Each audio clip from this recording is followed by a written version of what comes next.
Olá pessoal, aqui quem fala é Augusto Gomes. Nós estamos aqui no 4º Simpósio Brasileiro de Biologia da Conservação e como parte das atividades nós estamos aqui no pré-simpósio online e hoje nós vamos conversar com o João Marcos Rosa. Ele é fotógrafo da natureza e já está atuando há muito tempo aí com a conservação da biodiversidade através da fotografia. Então, João, é um prazer estar aqui com você hoje. Muito obrigado por ter aceito o nosso convite para participar do pré-simpósio online. Valeu. Conta um pouquinho da sua história pra gente, sua trajetória aí dentro da fotografia. Bom, um prazer falar com vocês, compartilhar um pouco dessa experiência que eu tenho com a fotografia dentro da ciência. Eu já estou quase completando 20 anos aí de carreira. Nem sei muito bem onde eu me tornei um profissional, mas sempre tive envolvido com a fotografia de natureza. Desde o início a minha escolha foi por essa área, né? Eu comecei a fotografar muito cedo, com 15 anos. E eu acho que por viver na região de Nova Lima, numa área em que a gente tem essa pressão antrópica muito forte da mineração e tem muita natureza também exuberante, uma Mata Atlântica, né, os campos ferruginosos, eu tinha aquilo ali como algo a ser registrado, né? Inicialmente de uma maneira muito inocente, talvez, com as belezas, as flores, as paisagens e tudo mais, mas logo eu percebi também a fragilidade desses ambientes, né, e das espécies que ali viviam, né, e comecei a buscar formas de contar essas histórias, né. Desde o início eu sempre tive essa veia de narrativa, né, tal.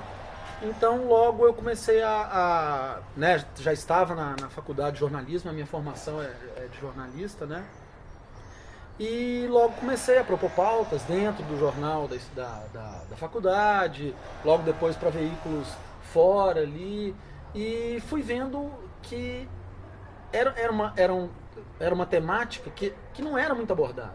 Ela ainda era um tabu assim dentro da grande mídia, né? A gente tinha cadernos que circulavam uma vez por mês, uma coisa assim, as matérias sobre meio ambiente não eram muito recorrentes. E fui percebendo também, né, quando eu comecei a me envolver realmente com essa produção, que eu estava sempre em contato, querendo ou não, para chegar nos lugares, para chegar nos assuntos, eu sempre tinha que passar por algum pesquisador, que geralmente era um biólogo, um veterinário, ou um geógrafo, né? Alguma coisa que fosse me passar aquelas informações, me mostrar a situação. E daí começaram a surgir várias parcerias, né? Vou produzir uma coisa para você, tarará, você pode me ajudar com uma foto aquele lugar, aquela foto que você fez, você pode ceder para fazer isso, vamos fazer tal, e tem uma pauta sobre isso. Então eles também me davam muitas dicas sobre histórias para que eu pudesse produzir. E logo eu fui percebendo essa sinergia que existia, tanto para que eu pudesse realizar o meu trabalho para os veículos para os quais eu estava disposto a produzir pautas, como também colaborar com essa produção acadêmica que estava sendo elaborada por esses pesquisadores. E aí a coisa foi, né? Então já se vão aí esses quase 20 anos que eu falei com vocês e centenas de parcerias com todo tipo de trabalho de campo, né? A nossa discussão ela tem girado muito em torno, João, da importância da fotografia nesses projetos relacionados à conservação, né? Então, essas parcerias com os profissionais da conservação, acredito que elas te levem para mais próximo do objeto, né? Sim. E te dão capacitação ali técnica mesmo para operar e para estar ali naquele ambiente natural, né? Hoje eu vejo, assim, é praticamente impossível eu sair para campo sozinho para buscar alguma coisa mais profunda. Né? Eu sempre vou buscar alguém que conheça mais sobre aquele assunto que eu estou indo fotografar, para que essa pessoa possa me orientar a realizar o trabalho primeiro da maneira correta, né? Imagina, uma pessoa que conhece, por exemplo, de um comportamento de uma espécie, vai me falar de limites, vai me falar de dificuldades e vai também me dar dicas para que eu possa, tal lugar tem, a gente pode encontrar esse bicho fazendo isso, tal lugar tem um ninho, tal lugar tem uma toca, ou a gente tá vendo esse bicho circulando por tal lugar, nesse lugar a gente encontrou essa planta. Então, assim, é uma interdependência, né, desses profissionais, né? E assim, qual que você acha que é a importância no caso, aí separando um pouco a parte publicitária, né, a redação de textos e tudo, mas a importância da fotografia em si, nesses projetos? A fotografia, eu acho que a gente tem que ir do início, ela é uma linguagem universal, né? Então a gente parte do princípio que o japonês, o árabe, o neozelandês, quem for, vai olhar para aquilo e vai entender.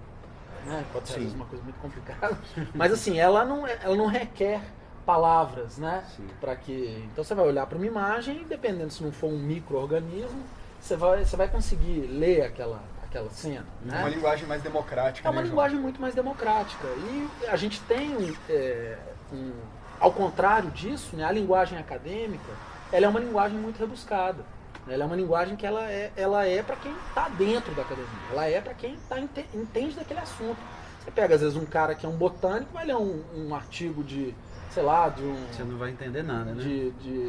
Uma nova espécie, de mamífero, e o cara não vai entender nada. Pô, o que está falando isso aqui? São termos muito específicos, né?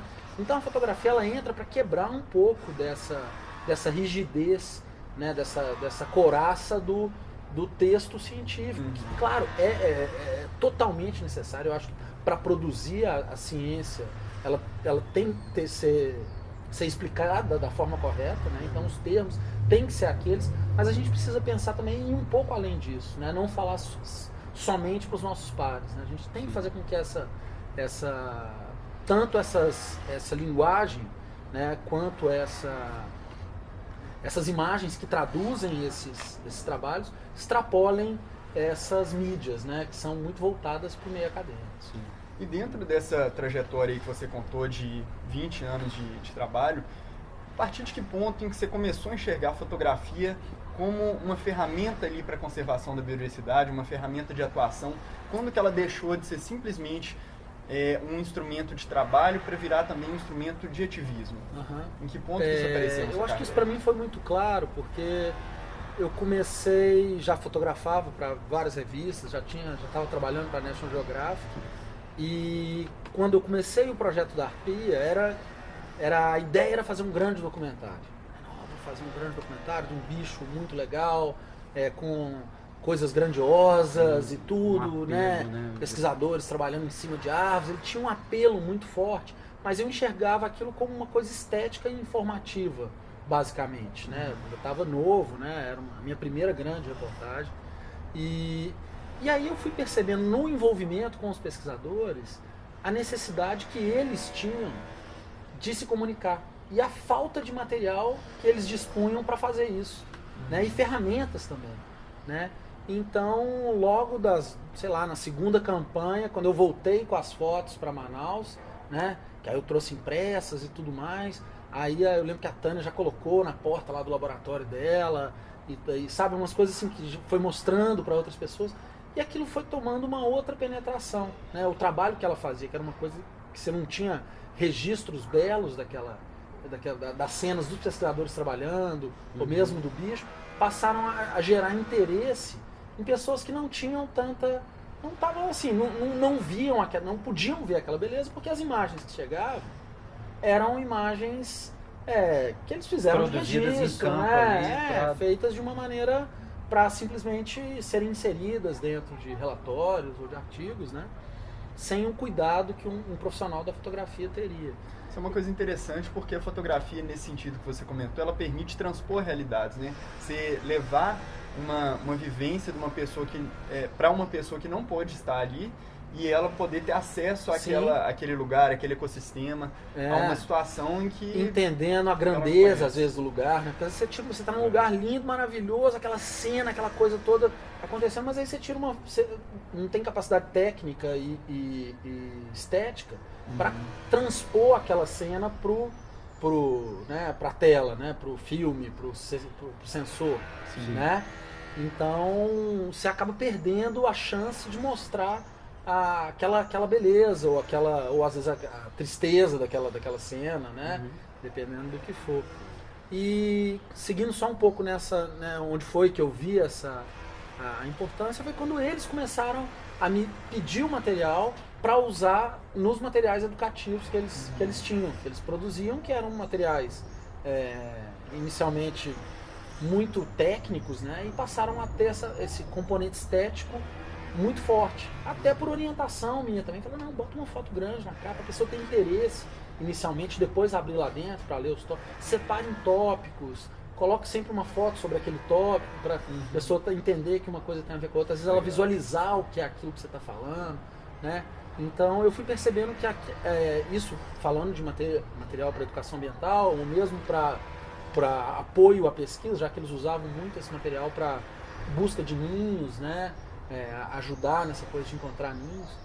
Então eu fui vendo que a fotografia tinha esse poder, né? De chegar nas pessoas que não faziam parte daquilo de maneira mais direta, né? E fazer com que elas se tornassem mais amigáveis e compreendessem mais sobre o tema.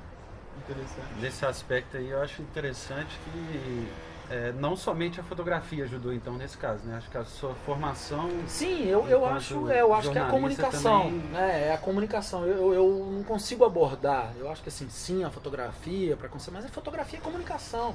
Né? A fotografia é uma maneira de se expressar, uma maneira de alcançar, né? E associá-la às outras possibilidades, né? É uma forma de enriquecer o material. Né? A gente falava mais cedo, né, sobre publicações, né? Você tem que ter um designer para conseguir dar forma também àquilo. Você tem que ter um jornalista, às vezes, para ajudar a editar esse texto. Transformar de uma em algo forma mais palatável, né? Dependendo do que for a publicação, mas às vezes para dar essa cara, dar uma, né, uma encaixada no texto, coisas, né, essas transições, né, de capítulos e tudo mais. Então, uma visão editorial também sobre, às vezes, obras que foram feitas para servir como ferramentas de conservação, mas que às vezes acabam entrando numa seara muito técnica e não cumprem com esse papel. Ou cumprem de uma visão que o biólogo não tem, né, João?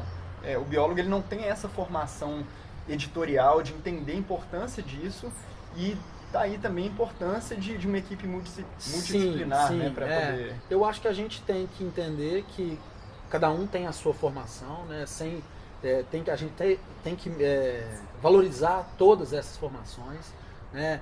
Os pesquisadores, os biólogos, eles têm uma formação muito específica, né? Vai cada vez mais. O jornalista acaba tendo também, né? Então, eu, por exemplo, sou um fotojornalista, então o outro às vezes é um jornalista especializado em meio ambiente, o outro é repórter policial. Então você vai ter as pessoas que conseguem ter uma leitura daquilo, né? Agora, essa formação de equipes multidisciplinares, ela é muito rara, mas você vê que grandes projetos têm um alcance, vem muito acompanhado. Eu tenho um projeto, eu conheço um projeto que vocês devem conhecer também, que é a Fundação Pantera, né? Os caras têm uma comunicação, cara, que é muito eficiente, né? E isso ajuda muito na arrecadação de fundos para continuação, para dar continuidade às atividades do projeto. Então eles se associam a grandes produtores de conteúdo, né? Estão sempre recebendo a imprensa também para que ela possa espalhar essas mensagens, para que ela possa falar do que eles estão fazendo, né?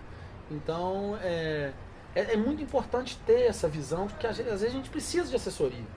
Do mesmo jeito que às vezes eu preciso da consultoria de um biólogo para identificar uma coisa, para me ajudar a encontrar uma coisa, às vezes o biólogo também precisa de uma consultoria de comunicação para que ele possa entender como disseminar de forma mais ampla aquele conteúdo que ele está produzindo. E ter maior sucesso no alcance também desse material. Porque, na verdade, você pensa o seguinte, todo mundo tem que buscar financiamento.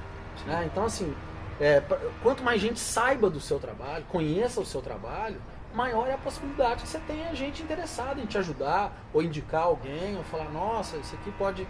tal pessoa pode se interessar. Ou então te dá até informações. Não, o cara viu uma matéria sobre, sei lá, você trabalha com um furão. Nossa, lá na minha fazenda tem, entendeu? Você faz com que a coisa chegue e isso gera um ciclo, né,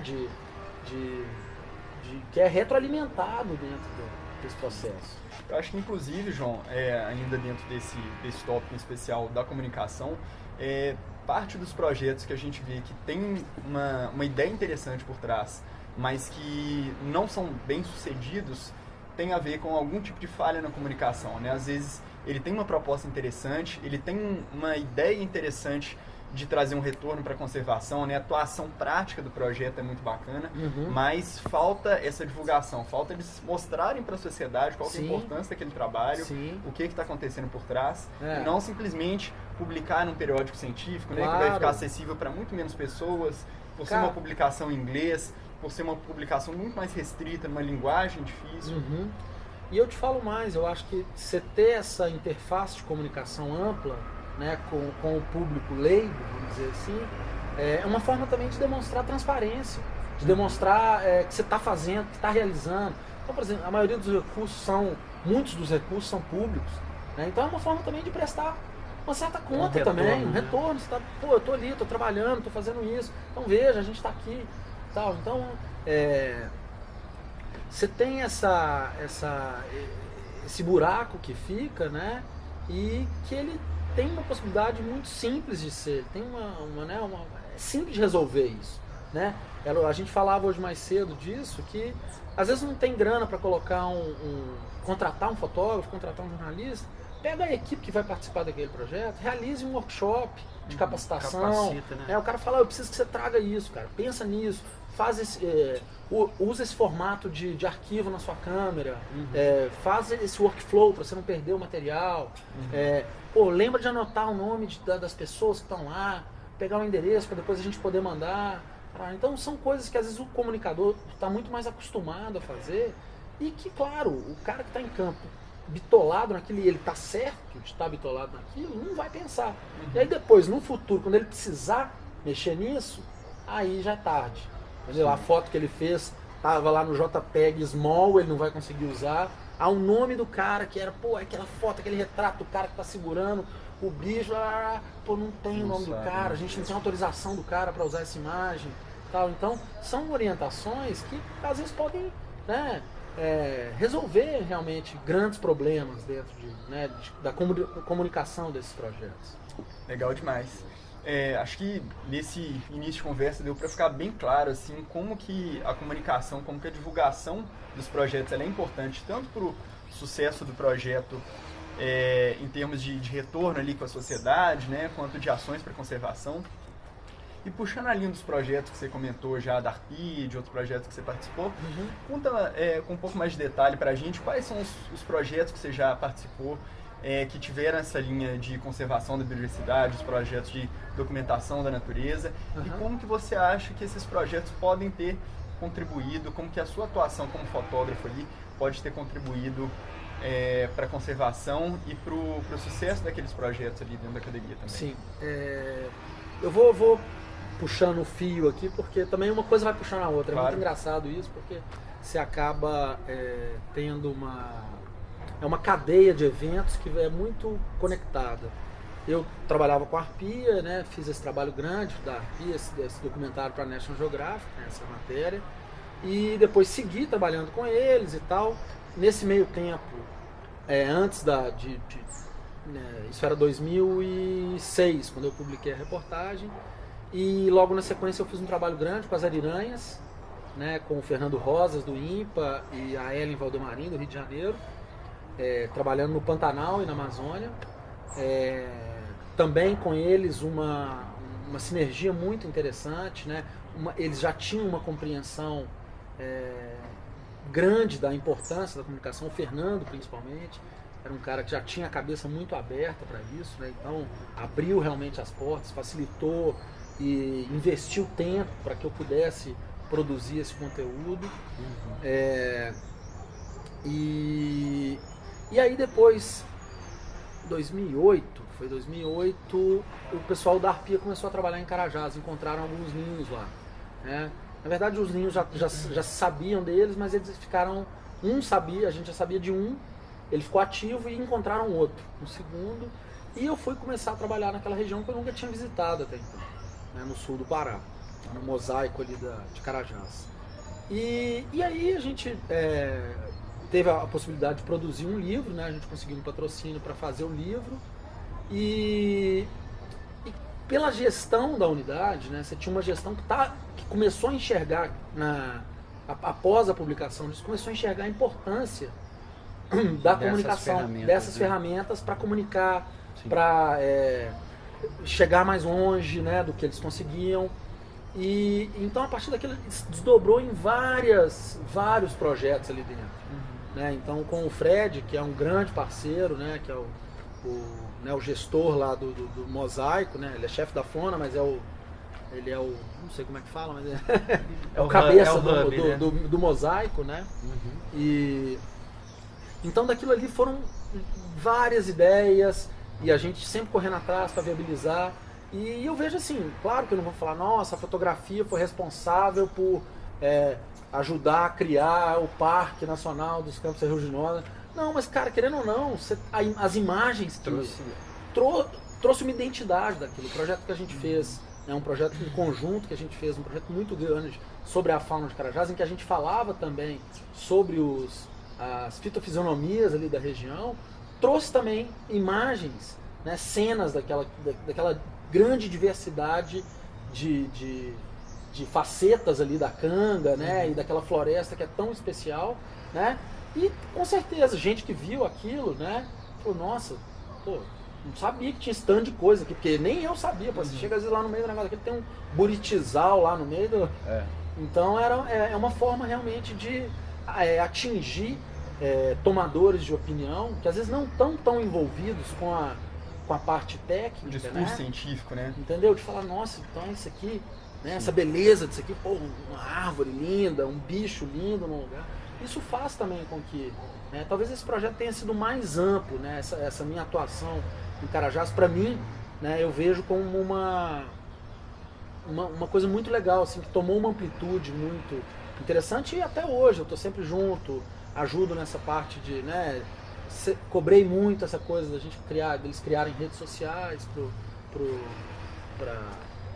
para as unidades, e sou envolvido com todos as unidades de lá, a gente tenta sempre criar projeto para fazer.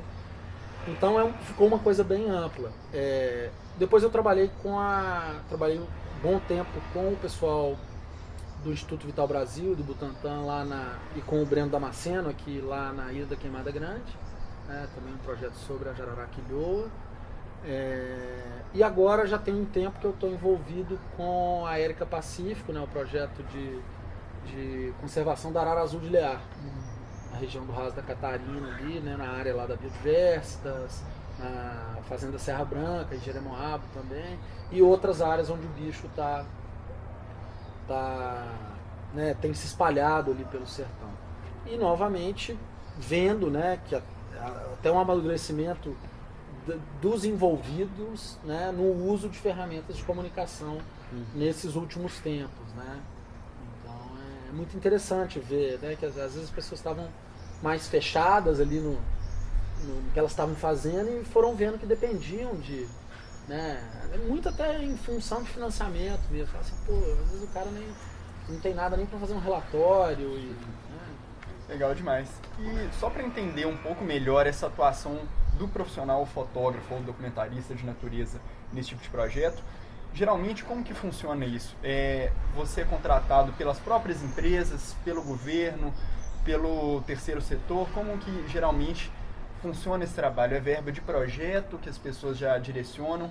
Como que você acha que a sociedade, como todos os interessados ali na conservação, eles podem direcionar um recurso para o profissional que vai fazer esse trabalho? Eu acho que são vários cenários, né? Então você tem a possibilidade de já incluir dentro de um projeto que você está elaborando para concorrer a um edital ou alguma coisa, já incluir uma verba para comunicação. Você já vai ter ali profissionais que você vai contactar para saber custo, para saber quanto tempo precisa para realizar aquilo, né? Porque tem isso também. Sim. Às vezes você dimensiona uma coisa que não dá, né? Ou então você está superdimensionando, às vezes também, pode ser, né? Depende muito. E tem uma coisa, eu vou às vezes atravessar um pouquinho, que é entender muitas vezes também qual que é o fim que você quer dar para aquilo. Né? Talvez isso seja o início, né? O que eu quero o que eu quero com imagens dentro do meu projeto? Né? Eu quero fazer um livro, eu quero fazer um documentário, eu quero simplesmente ter fotos melhores para o meu relatório. Então tudo isso vai influir, né, nas decisões que você vai tomar quanto ao tempo que você vai precisar de um profissional desse em campo, que tipo de profissional é esse, né? Precisa ser muito especializado ou pode ser um cara mais genérico, né? Então tem esse lado também, né? E só me retoma a linha que você estava... Se a verba para esses... de onde vem? De onde vem, né? Tá. Você tem um outro cenário, que aí sim essa interface do jornalista, o fotógrafo é muito importante, que é a questão, por exemplo, se você tem uma história muito legal, uma história que interessa, que você percebe potencial nela para alguns veículos, você pode contactar suas fontes dentro do jornalismo, né, e fazendo o oposto, né, o biólogo, contactando a fonte, o profissional.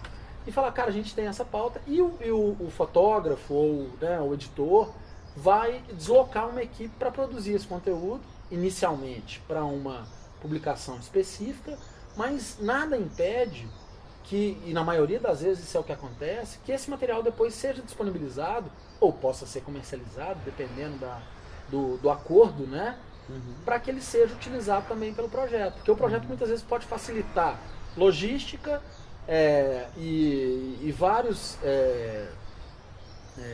detalhes ali que podem ajudar nessa realização desse trabalho e que como compensação depois o veículo possa, depois de publicar o trabalho, ceder também o material ou mesmo, dependendo do que for, comercializar, não tem, né? Você tem essa outra forma também. Logística, no caso, em relação a alojamento, alimentação, sim, porque como você já vai estar lá fazendo o trabalho, né? Falar, nós vamos fazer uma campanha para capturar uma onça pintada, sei lá o quê, no Pantanal. Entendeu? Vocês já vão estar com toda a logística pensada. Né? Então incluir mais uma pessoa, às vezes mais duas, dá. Então o custo que o profissional ia ter, que o veículo ia ter, para alugar mais um carro, para arrumar alugar mais um, sei lá, um quarto de hotel, sim, ter que pagar mais uma pousada, alguma coisa, ele às vezes não vai existir, ele vai economizar aqui. Né? Então você também facilita para o profissional, né, que ele esteja em campo com a equipe. Né? E aí você tem editais, tem, né, nós da comunicação, estamos mais conectados com a cultura, também usamos as leis de incentivo, né, que são uma ferramenta, né, que é uma ferramenta muito interessante também, apesar de já estar um pouco defasada e já estar um pouco saturada, né, mas também é uma forma de viabilizar economicamente projetos. Porque, pensando especificamente em livros, né, a parte da publicação em si, que é o caro, né? A impressão... Sim, a impressão é uma coisa muito cara e ultimamente até, né, eu sou sócio da Nitro, né, que é uma agência de fotografia, uma editora, e hoje a gente é, na verdade, produtor de conteúdo audiovisual, contadores de histórias, independente da mídia, né? A gente tem visto muito que a coisa precisa ser pensada de uma maneira mais, uma comunicação mais ampla, né? Então, você ter, às vezes, vídeos, você ter o que a gente chama de um storytelling, né? Uma contação. Não só um livro, não só, né, uma coisa. E o livro, que é uma coisa que o objeto em si é muito caro, a produção dele, a gente tem tentado também reduzir esses formatos, né? Pensar em formatos mais econômicos, para que realmente é um objeto que ainda ele tem um alcance muito, muito bom, ele tem uma capacidade de apreensão da atenção muito maior do que uma tela de computador ou uma tela de celular. Sim, né? Sim. Então, eu falo de um exemplo meu, né, que eu assim, eu lembro de fotos que eu passei a mão. Um livro, se eu passei a mão nele, eu lembro daquela foto. Né? Agora, fotos que eu vi, 200 ali, fotos na tela ali num site, você não é uma coisa sensorial mesmo, né? É uma relação sensorial. Então a gente tem tentado também buscar formatos mais econômicos, papéis, né, e tal, para fazer com que seja mais fácil viabilizar esse tipo de projeto. Bacana demais. E, João, ao longo aí da sua trajetória dentro da fotografia, trabalhando em parceria com várias equipes diferentes, como que você tem visto o retorno para a conservação disso, assim, falando um pouquinho de forma mais prática? Como que você vê o alcance social que esse tipo de trabalho tem? Como que você acha que isso de fato pode estar contribuindo para a conservação, seja dentro do Brasil, seja fora? Quais são as possibilidades que você enxerga dentro desse contexto? O que eu vejo como base de estudo é que a gente só preserva o que a gente conhece. Para mim, essa é a base do processo. É assim, eu vou mudar a história do negócio, eu vou, igual eu falei, vai criar uma foto, vai fazer com que se crie uma unidade. Eu acho que assim, aí é ser muito pretensioso. Né? Mas eu acho que a gente trazer esse conhecimento, e esse conhecimento, como eu já falei, que é uma leitura universal. Né? A fotografia ela é uma coisa que gera uma empatia, ou às vezes uma antipatia, né? Porque você vai ver uma coisa negativa também, sei lá, um bicho atropelado, ou uma queimada, né? Ela vai gerar também, nossa, mas acabaram com a serra. Às vezes eu lembro, quando eu era jovem, né? Você via às vezes aquelas fotos de queimadas na Serra do Curral, cara, era de partir o coração. Sim. E você ficava realmente, pô, quem fez isso? Quem foi o babaca que fez isso? Né? Então, é isso, você gera uma indignação, ou então uma reação. Né? Você pode fazer com que as pessoas reajam àquilo, olhem para aquilo e possam falar assim, bicho, agora eu não vou julgar mais, sei lá, fósforo, eu não vou mais fazer queimado. Você vai e mostra o tamanduá queimado. Um tamanduá atropelado, sangrando lá no meio da estrada. Cara, eu ando aqui a 5 km, eu podia ter matado esse tamanduá, né? A estrada que eu passo, né? Então, são cenas, né, que vão gerar essa reação nas pessoas. Eu acredito que o negócio é muito mais do indivíduo, sabe? Do que uma coisa coletiva, assim. Claro que se você chegar num grande tomador de decisão, mas você pode fazer com que esse cara, numa canetada, resolva alguma coisa, ou um dono de empresa que está fazendo alguma coisa errada e fala, nossa, mas eu não sabia nem que a gente estava fazendo isso. Tal. Então, eu acho que é uma ferramenta que ela toca as pessoas. Ela chega aqui, entendeu? É na cabeça e no coração. E dependendo de quem for, né, pode fazer ações grandes, mas eu acho que assim, mesmo sendo de formiguinha em formiguinha, de indivíduo em indivíduo, de um menino que pode chegar pro pai dele e falar, você já é um passo, né, e tem que ser um passo de cada vez, não adianta. Eu achei muito interessante você comentar isso, porque geralmente quando a gente trabalha dentro do meio científico, ali na academia, produzindo um artigo científico, a gente está trabalhando com a parte racional da conservação, por assim dizer, né? Porque a gente vai tentar convencer as pessoas através de argumentos, de números, de dados ali. Técnicos, né? Técnicos do porquê é importante conservar um ecossistema, uma espécie. Mas você acabou de tocar numa parte que é o outro lado também, que é o apelo sentimental que isso traz, que é uma parte muito interessante também. É outra ferramenta que eu acho que a publicidade, outras áreas utilizam o tempo inteiro. Sim. E às vezes de forma muito, muito mais inteligente e avançada do que a gente tem feito atualmente na conservação, que é a possibilidade de você usar a informação não necessariamente como um meio racional que a gente usa sempre no meio científico, mas como uma forma de tocar as pessoas, como você disse, né? De promover uma mudança de consciência ali, de trazer uma outra perspectiva que a pessoa não tinha nem pensado através dos sentimentos ali, né? Claro,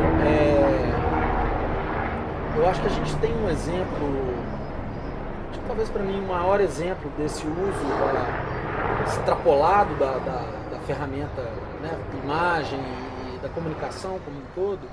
Eu acho que aqui no Brasil é a SOS Mata Atlântica, né, que tem campanhas que são assim, né, socos no estômago, né, e tal. E às vezes quando a gente vê pelas redes sociais, eu não sei de quem que era, não sei se era da SOS Mata Atlântica, né, que aparece a metade de uma onça e depois o osso dela. E então assim, cara, você tem que extrapolar, porque aí você chega de uma maneira igual, é publicidade, né? A publicidade faz isso, ela faz com que as pessoas consumam, faz com que você mude hábitos, entendeu? Exato. Então é importante que a gente use essa força, né, dos comunicadores, né, de uma forma mais ampla aí, a gente está falando aí já de publicitários, né, para que também você faça com que, às vezes, uma mensagem que não está chegando, não está funcionando isso aqui.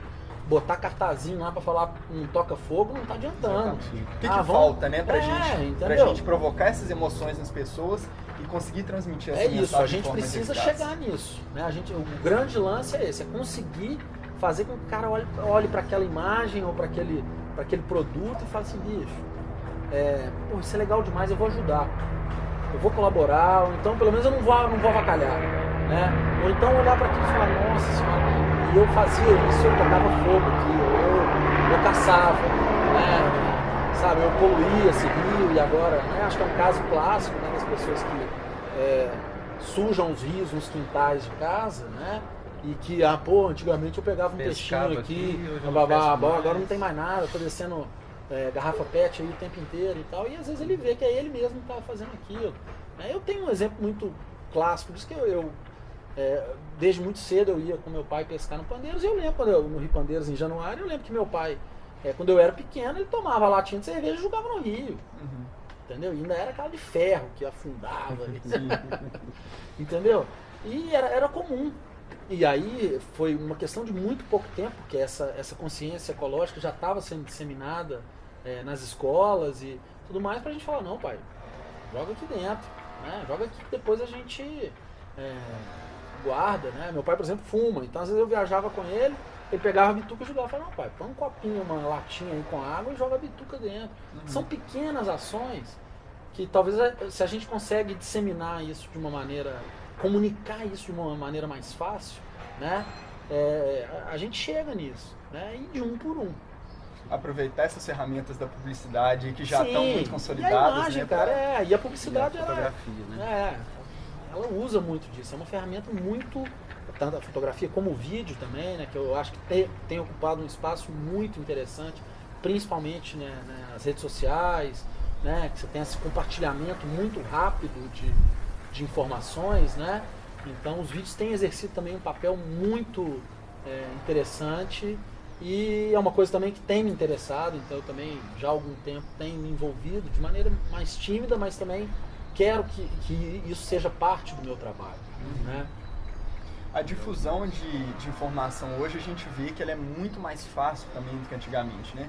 Você comentou das redes sociais, sites e várias plataformas aí na internet que podem trazer um retorno muito rápido, esses compartilhamentos. Você pode levar uma informação ali, às vezes, dentro de poucos dias, você pode atingir milhares e milhares de pessoas. Minutos, às vezes. Então, né? acho que não tem nem desculpa para as pessoas não fazer essa divulgação hoje, né? Não eu levarem acho que tem isso pra uma frente. questão também que ela deve ser avaliada, que é também a credibilidade desse compartilhamento, né? Então, às vezes, o que acontece é que antes a gente tinha os veículos de comunicação clássicos, que, era quase a verdade absoluta, né? As pessoas acreditavam que realmente tinha um poder de persuasão sobre o grande público, né? Sim. E hoje sim, as redes têm um papel muito importante, mas ao mesmo tempo é uma coisa muito rasa. Então você tem aquela coisa, o cara viu 50 vídeos num dia, sim, né? Aquilo foi compartilhado 1 milhão de vezes, mas desse 1 milhão de vezes, quem realmente prestou atenção, né? É uma coisa também, hoje é uma ação muito mais mecânica, vamos dizer assim.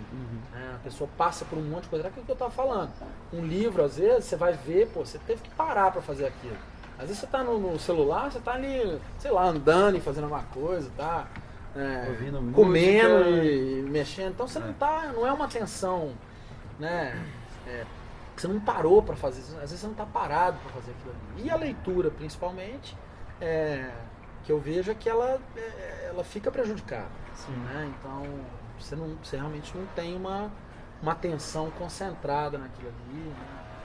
Aí volta até aquela questão da importância da equipe multidisciplinar que você comentou lá no início da nossa conversa, né? Que é produzir um material de qualidade, tanto com o embasamento ali da produção da imagem, quanto do profissional que vai estar embasando informação escrita, informação que vai estar sendo propagada para poder você tem que pensar naquilo que eu estava falando, no fim disso. Né? Então, sim, quando eu falo que, por exemplo, aqui na Nitro, a gente hoje, nós somos produtores de conteúdo audiovisual, por quê? Porque a gente está pensando em comunicação de uma maneira mais ampla. Então eu quero fazer um livro, mas e aí? O livro eu tenho, sei lá, 3.000 exemplares. Isso vai chegar, geralmente é uma conta vai chegar em 10.000 pessoas, vai passar na mão de 10.000 pessoas. Às vezes eu consigo fazer um videozinho que pode viralizar e ter, sei lá, 1 milhão de pessoas podem assistir aquilo, né? Então é essa comunicação integrada, pensar em várias né, na verdade, pensando no que você quer como objetivo. Né? Então, assim, às vezes, eu não quero mexer com rede social porque esse tema aqui é muito polêmico. Isso acontece. Né? Eu não quero gerar. Eu lembro quando a gente fez um trabalho para a BBC sobre atropelamento de fauna, né? E aí o repórter, lógico, aproveitando dos dados que foram passados para ele, deu um número absurdo, assim, era um número real, contando invertebrados e papapá e tudo mais, mas era um número daqueles assim, louco, sei lá, 4 milhões de animais são mortos por dia, era uma coisa assim, eu não lembro o número exato. Sim. Cara, e a reação, o negócio foi ultra mega compartilhado, foi uma das matérias mais compartilhadas da BBC na época. E só que assim, você tá louco, se morressem 4 milhões não existiria mais nenhum. Sabe? Então você gera também um ruído muito grande. Então você tem que tomar muito cuidado em como você vai comunicar nessas redes que você perde o controle. Né? Então, por exemplo, eu participei o ano passado de um congresso da Abravas lá em Goiânia, e a temática da mesa que eu participei era: será que esse selfie vale a pena? Que era, né, às vezes o cara tá lá com uma onça lá, sei lá, tá com uma cobra e tirou, tá desatento, tá numa postura, às vezes, não muito profissional, né, tá sem a luva, às vezes tá sem um equipamento que seria necessário que ele estivesse utilizando. E eu falei muito disso. Então, às vezes, você transmite uma imagem, muitas vezes, que é ruim pro seu trabalho, né? Pô, você tá ali, um negócio super sério e tudo mais, aí todo mundo vamos tirar uma foto aqui rindo em cima de um bicho que tá sedado. Pode, então, inclusive, ser prejudicial para a conservação. Se isso chega, por exemplo, cai os caras às vezes podem nem falar: esse bicho mataram essa onça, entendeu? Entendeu? Então você não tem controle. A rede tem isso, né? Com certeza. Então você tem que ter esse planejamento estratégico para tomar, né? Se você quer alcançar chegar nesse público, beleza, então pensa no que você vai colocar, porque também pode ser um tiro no pé, né? Legal demais, né? Ô, João, muito obrigado pela entrevista, bom demais conversar, né? Sim, um prazer enorme, assim, eu acho que o João tem sido uma referência para mim e para muitos outros que estão aí tentando empreender também dentro da fotografia, usar isso como uma ferramenta, né, difundir informação de forma mais interessante.